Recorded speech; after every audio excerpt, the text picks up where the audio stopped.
Hola, bienvenidos a la clase número 5 de Sistemas Electrónicos Industriales 2. La clase pasada estuvimos viendo distintos elementos digitales que tienen que ver con eh, básculas y sistemas secuenciales. En la clase de hoy veremos una aplicación directa de lo aprendido en esa clase, aplicado a lo que se llaman los autómatas finitos.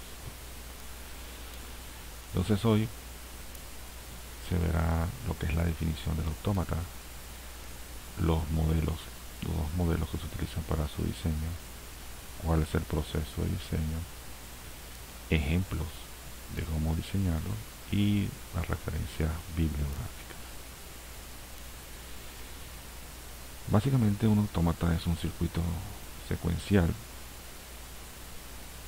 que cambia automáticamente de estado dependiendo de lo que ocurra a su entrada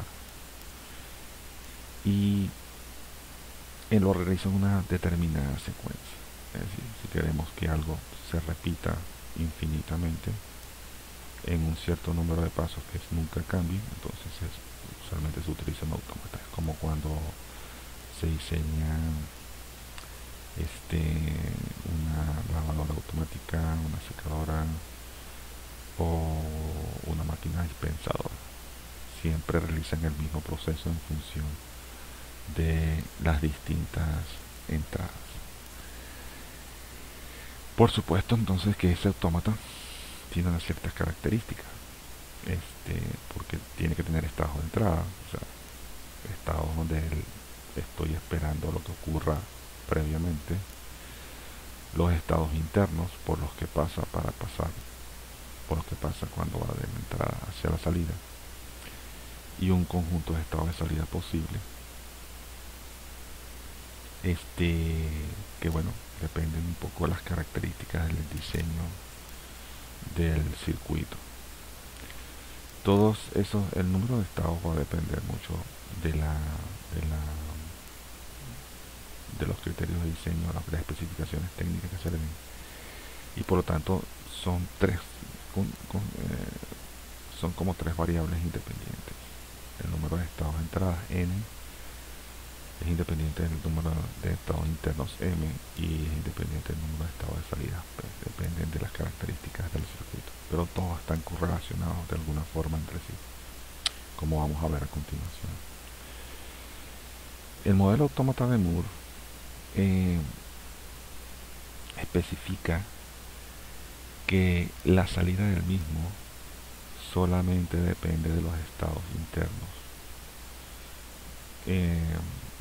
que hayan ocurrido.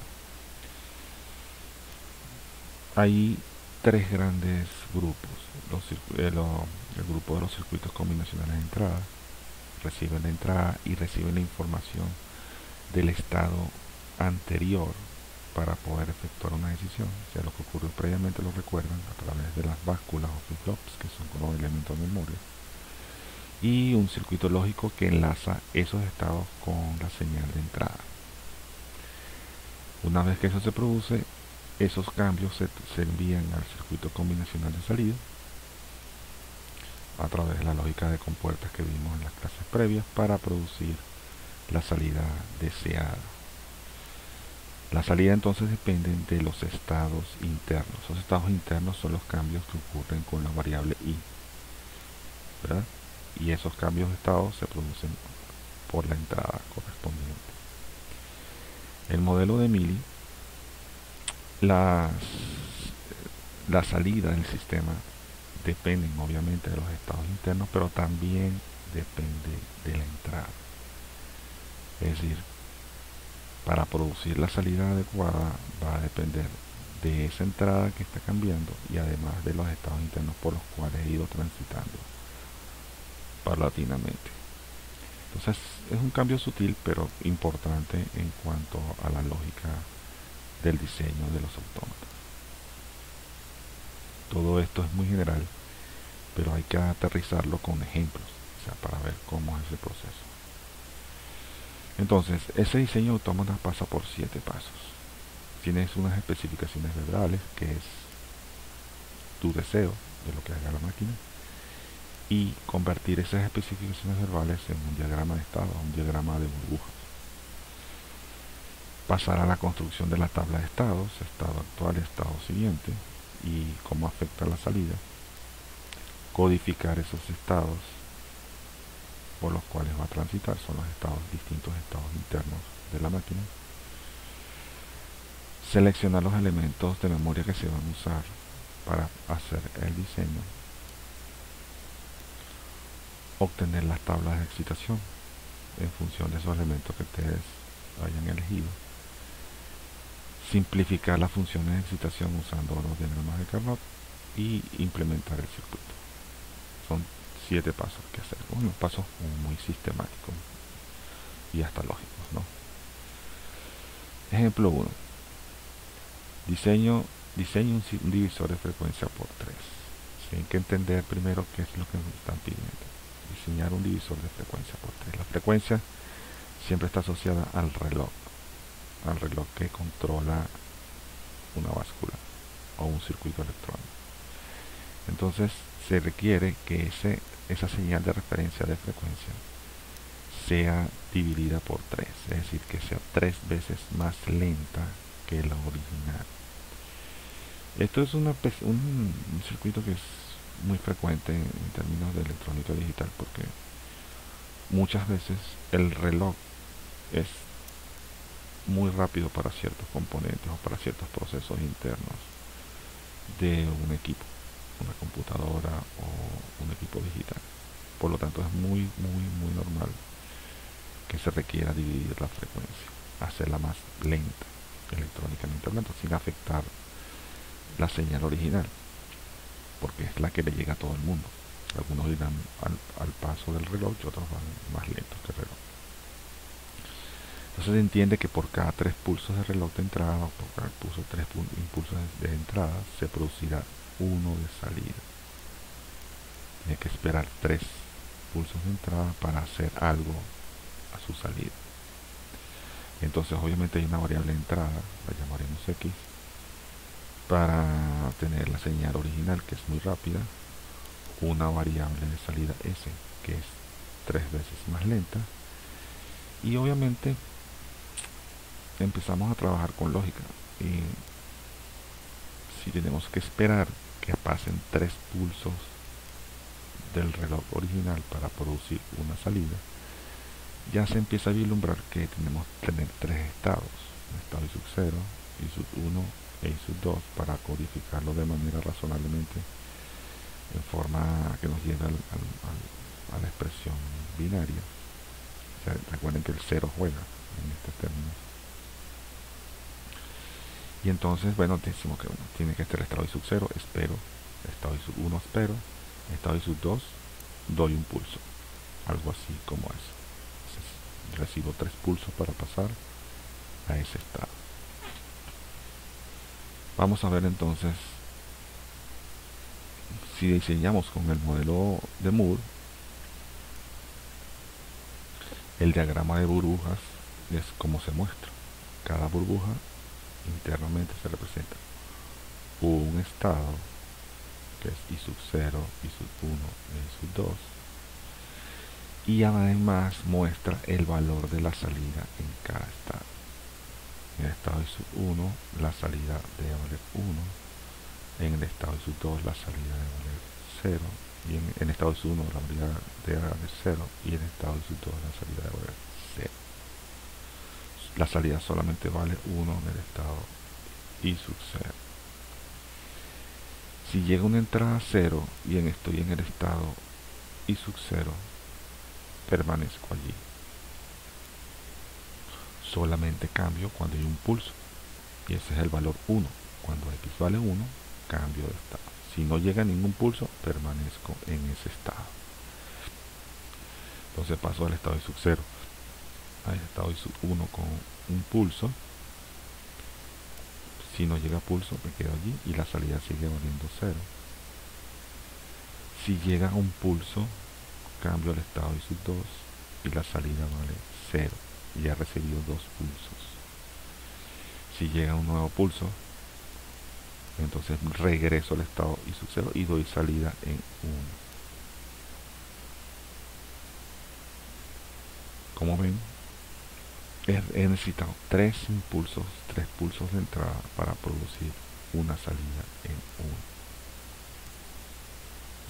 Entonces, así es como funciona el divisor.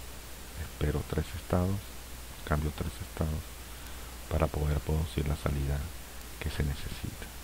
Esto es un sistema cíclico y hay que tomar en cuenta siempre otras consideraciones, pero se las veremos posteriormente. Entonces, como ven, el estado de la salida depende del estado donde estoy. No depende de la entrada para nada. La entrada lo único que fuerza los cambios de estado. En el modelo de Mealy vemos en el diagrama de burbujas que tenemos los 3 estados definidos, pero hay un cambio. La salida depende de la entrada y que sub 0 y del estado donde estoy. Entonces, si estoy en el estado I sub 0 y la salida y la entrada vale 0, entonces la salida vale 0. Cambio de estado con un pulso y mantengo la salida, porque es un elemento de memoria. Y voy al estado I sub 1. Si la entrada vale 0 y la salida previamente valía 0, entonces quedo en el estado I sub 1. Si llega un 1 y la salida estaba en 0, paso al estado I sub 2. Y en el estado I sub 2, si la entrada vale 0 y la salida vale 0, permanezco allí. Y si la entrada vale 1 y la salida está en 1, entonces voy al estado I sub 0. Entonces, de alguna manera, el circuito debe forzar un cambio en la salida dependiendo de la entrada y del estado en que me encuentre en ese momento. Entonces, eso es la representación de Mealy, que es ligeramente diferente a la representación de Moore. Y son las consideraciones que se deben tomar en cuenta para hacer el diseño. Esto es crítico. O sea, si el diagrama de burbuja está bien, todo lo demás viene solo. Entonces la representación en diagrama de burbuja es la clave para que todo el diseño salga bien. Pasamos a la representación en tabla de estado, el estado presente, el estado futuro, el estado inicial y el estado final. Entonces, codemos el estado inicial con las variables I sub 1, I sub 0, I sub 1, I sub 2, la entrada, el valor de la entrada, que puede ser 0 o 1, y definimos cuál es el estado final en cada caso. De acuerdo a Mealy, si estoy en el estado I sub 0 y voy al estado I sub 0 y no llega entrada, permanezco en ese estado y la salida vale 0, de acuerdo al diagrama de burbuja. En cambio, en la salida Moore, si estoy en el estado I sub 0 y llega un 0, permanezco en I sub 0, pero la salida la fuerzo a 1. Si estoy en el estado I sub 0 y llega un 1, voy al estado I sub 1. De acuerdo al diagrama de burbuja, la salida de Mealy va a permanecer en 0. Y la salida Moore va a valer 1 también en ese momento. Y así sucesivamente vamos componiendo la tabla de estados en función de lo que dice el diagrama de burbujas. Es simplemente leer el diagrama de burbujas y traducirlo en las tablas de estados. Por eso es tan importante ese diagrama. Luego, a esa tabla la transformamos en algo binario, asignándole un código a cada estado. A I sub 0 el estado 00, a I sub 1 el estado 01 y a I sub 2 el estado 10, como si fuese un conteo binario. Obviamente queda el estado 11 que no se presenta. Es un estado don't care porque nunca se debe ceder ese estado. Entonces, con 2 bits podemos representar esos 3 estados distintos, que es la única variable entre el cuadro anterior y el presente. Luego se procede a seleccionar el elemento de memoria que necesitamos, que es el flip-flop tipo JK en este caso, cuya tabla de excitación ya conocemos previamente. Ahora, ¿cuántos flip-flops se necesitan? Ok, vamos a necesitar 2 flip-flops porque tenemos I sub 0, I sub 1 y sub 2 representados con 2 bits. Entonces cada uno de esos bits representa una salida de un flip-flop. Entonces vamos a necesitar 2 flip-flops o 2 básculas JK. Entonces extendemos la tabla, la codificación de estado y la tabla de estado inicial y estado final, incluyendo las entradas de esos flip-flops. J0 y J1 son los dos, J0 va a producir una salida 0 y J1 y K1 van a producir la salida 1, que son los 2 bits que se necesitan para definir los estados. I sub 0, 0, 0, por lo tanto necesito un J0, K0. Y, o sea, necesitas un bit para un flip-flop para uno de los bits y otro flip-flop para otro de los bits de la salida. Entonces, bueno, en función de la tabla de excitación vemos que si pasa si el estado actual es 0 y el estado siguiente es 0, el valor de J es 0 y el de K es don't care. Si paso de 0 a 1, entonces cambia la tabla de excitación y así sucesivamente voy haciendo. Para este bit, el bit 0 es para este bit que puede ser el bit 1 es este, y así vamos. O sea, si el bit 1 va de 0 a 0, entonces 0x. Si el bit 0 va de 0 a 0, es 0x, y así sucesivamente. Una vez que se construye la tabla,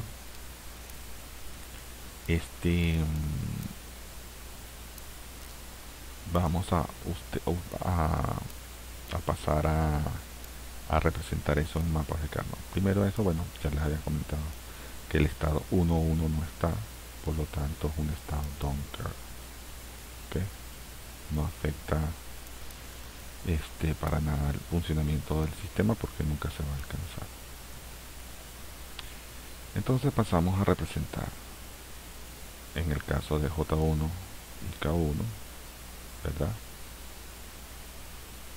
Cuáles son los mapas, y en el caso de J0 y K0, cuáles son los mapas. Vean que la tabla de Carnot, estos son entradas, se codificó con X, el valor de Q0 y el valor de Q1, que son la salida de los flip-flops, como variables de entrada. X, fíjense que son dos valores, una tabla de 3, recuerda lo que estudiamos en la clase pasada, y los 2 bits que representan las 2 salidas de los flip-flops. Una vez que se representan con los esos estados, fíjense que el estado 1.1 es don't care, el estado 1.1 es don't care, el estado 1 es don't care, y el estado 1 es don't care porque es un estado que no se presenta. Los otros don't care dependen de las tablas de excitación de los flip-flops correspondientes. Una vez que hacen eso, vemos que esas son las funciones de las entradas de los flip-flops J1, K1, J0, K0. Luego vienen las tablas de Carnot para las salidas, porque las salidas dependen de las entradas y de los estados.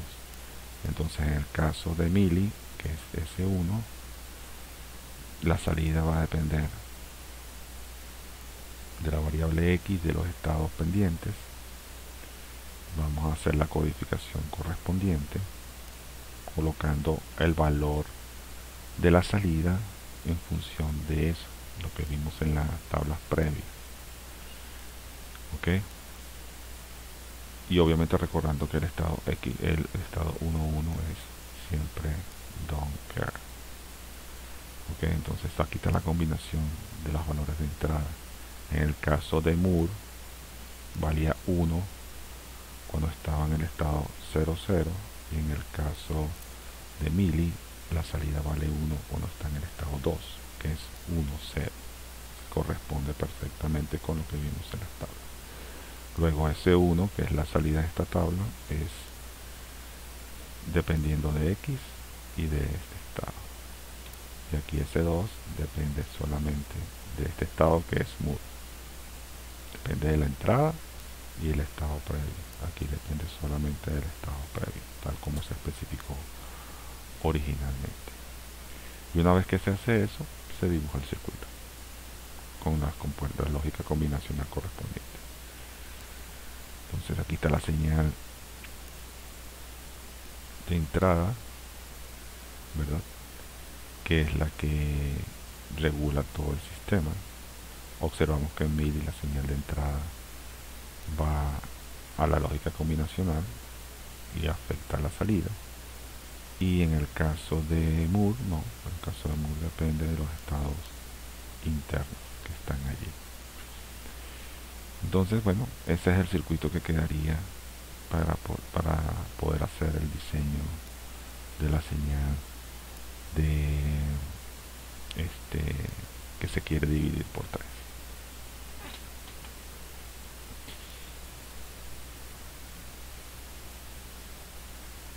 Como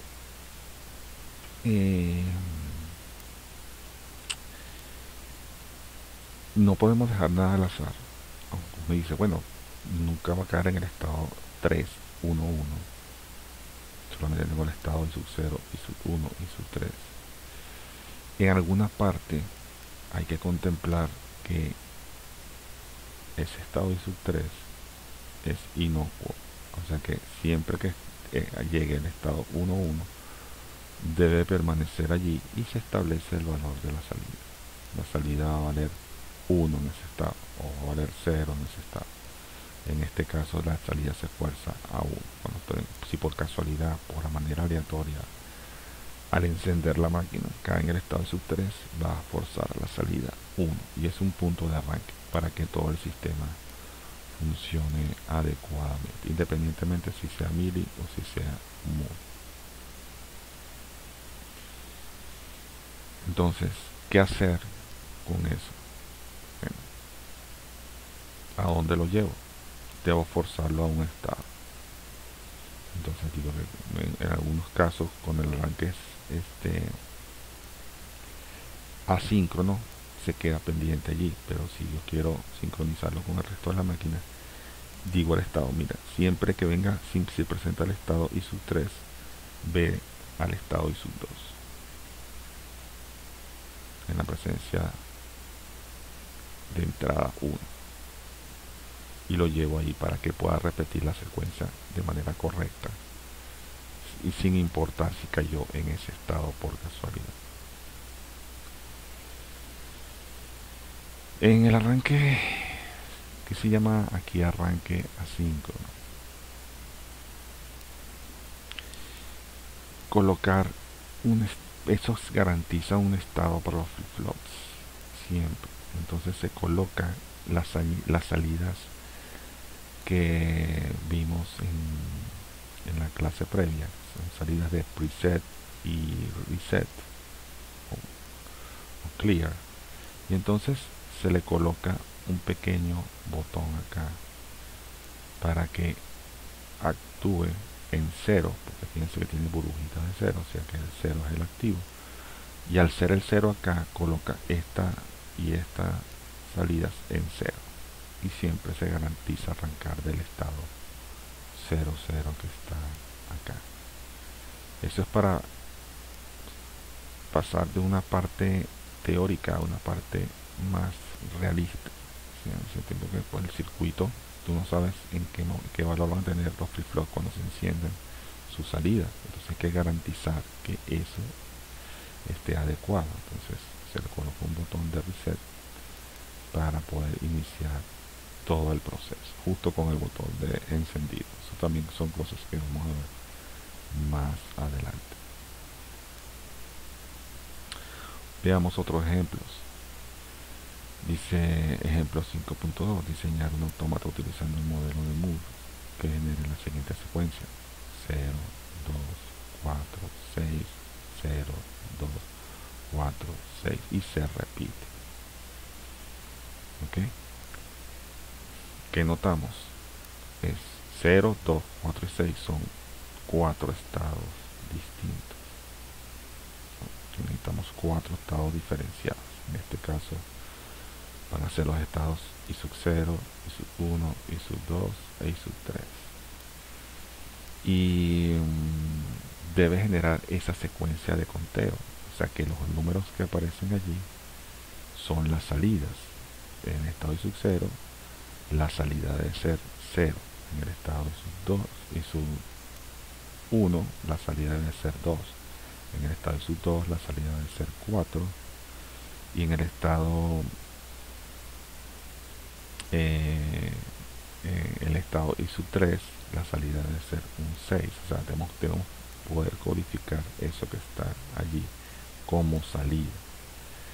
Entonces, ¿qué observamos? Bueno, a veces los circuitos tienen características particulares que ayudan a su diseño. Como son números pares, en la secuencia, si son una secuencia de conteo que va a requerir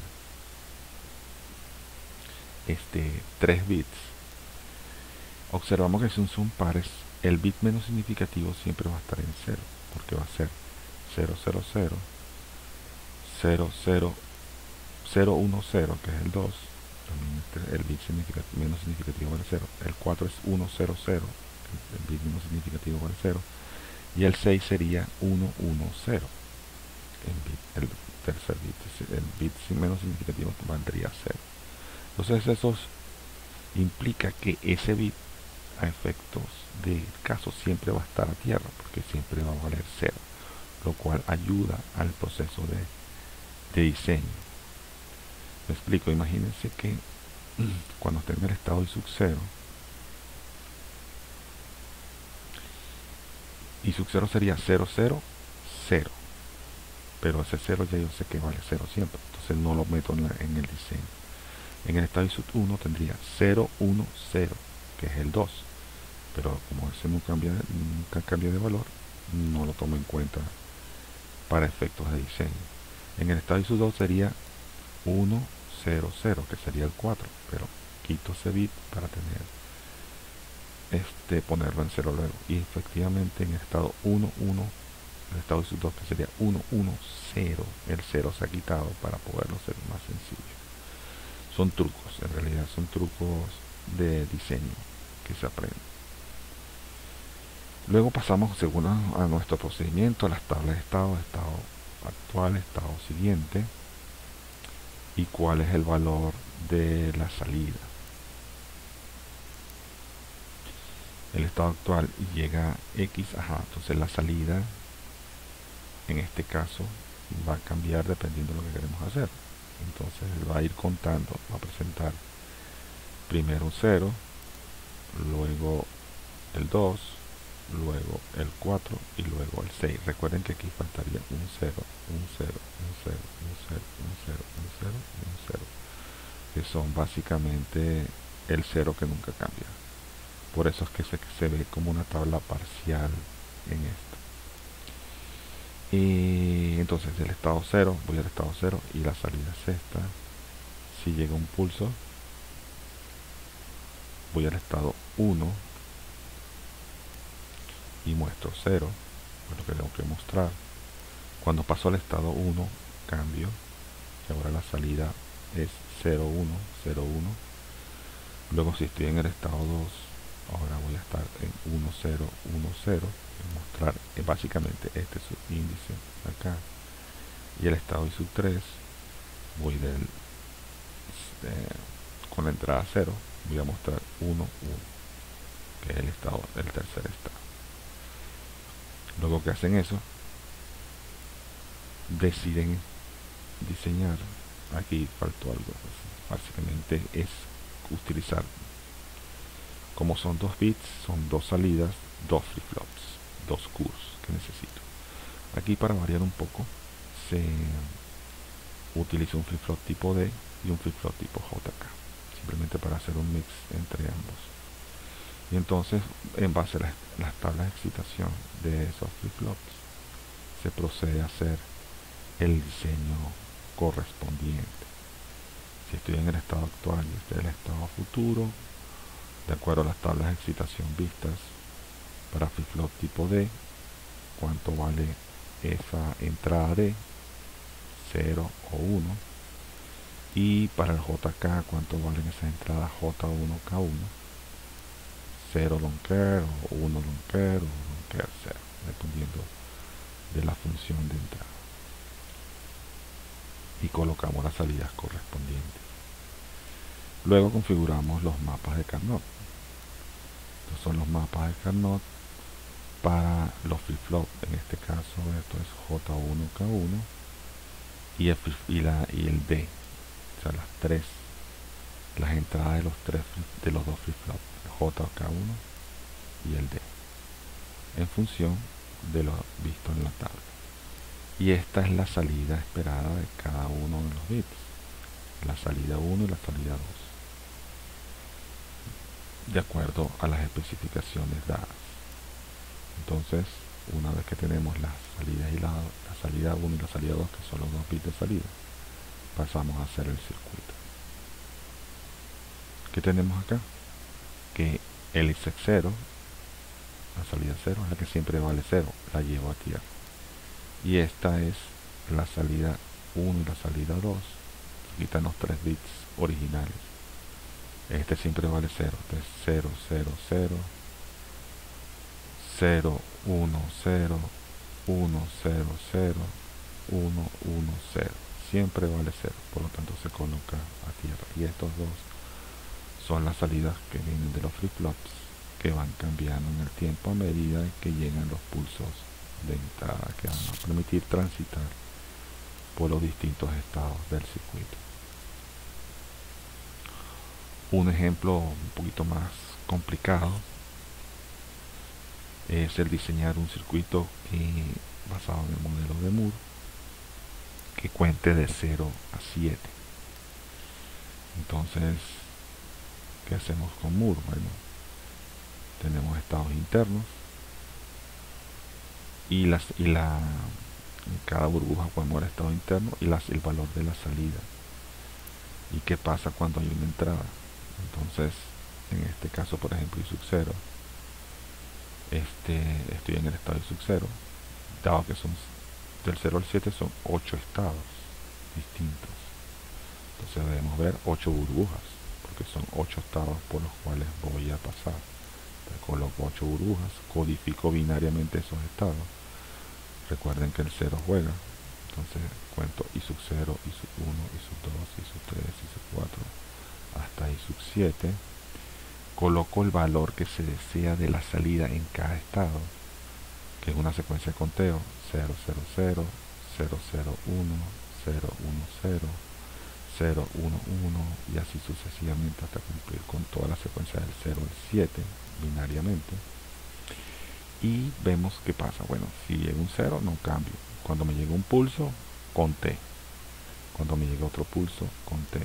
Cuando me llega otro pulso, conté. Y así sucesivamente hasta completar el ciclo y regresar al valor inicial. Entonces esto es un esquema basado en el diseño de Moore. Mealy sería diferente, pero bueno, ya vemos que no es un gran cambio.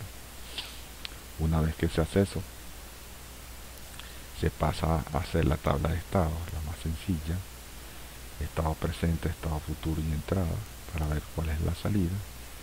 Y vemos la secuencia de conteo: 0, 0, 0, 0, 0, 1, 0, 1, 0, 0, 1, 1, 1, 0, 0, 1, 0, 1, 1, 1, 0, 1, 1, 1, y se vuelve a repetir otra vez. Una tabla del valor presente y el valor futuro. Simplemente es una interpretación en forma tabulada de lo que es el diagrama de burbuja. Una vez que se hace eso, se decide utilizar flip-flop JK para hacer la implementación del circuito y se codifican los estados que se dieron en la tabla anterior de forma binaria. El estado I sub 0 tiene I sub 0, el estado I sub 1 tiene esto que está acá, el estado I sub 2 esto que está acá, y así sucesivamente. Estas son las salidas y estas son los resultados de las JK que necesitarán cada uno de los tres flip-flops, porque son tres salidas: salida 1, salida 2, salida 3. Por lo tanto hay tres flip-flops asociados con un Q que va a producir estas salidas que están acá. Se procede a hacer las tablas de Carnot para cada flip-flop: J2, J1 y J0 con K0. Aquí son las tres tablas de excitación de los flip-flops. Y luego las salidas correspondientes: salida 0, salida 1 y salida 2, debidamente codificadas en función de eso. Y una vez que tienen las expresiones lógicas para cada uno de esos casos, se procede a hacer la implementación del circuito. Fíjense que es un circuito muy sencillo. Aparentemente es muy grande, pero al final no requiere tanta cosa. Los tres flip-flops con una compuerta AND más que suficiente. Lo demás, los valores están seteados a 1, que se parece bastante a uno de los ejemplos vistos en la clase número 4. Entonces, como verán, es una aplicación directa de esto. Lo complejo de esta parte de la materia es entender bien lo que se pide y traducirlo en el diagrama de burbujas. Hecho eso, lo demás rueda solo y fácilmente hasta el final. Nos vemos en la clase. Bueno, acá en la referencias es el libro de referencias electrónica digital de Luis Cuesta, Antonio Gil y Fernando Ramírez, de la editorial Madrón Gil, capítulo 7. Nos vemos en la clase número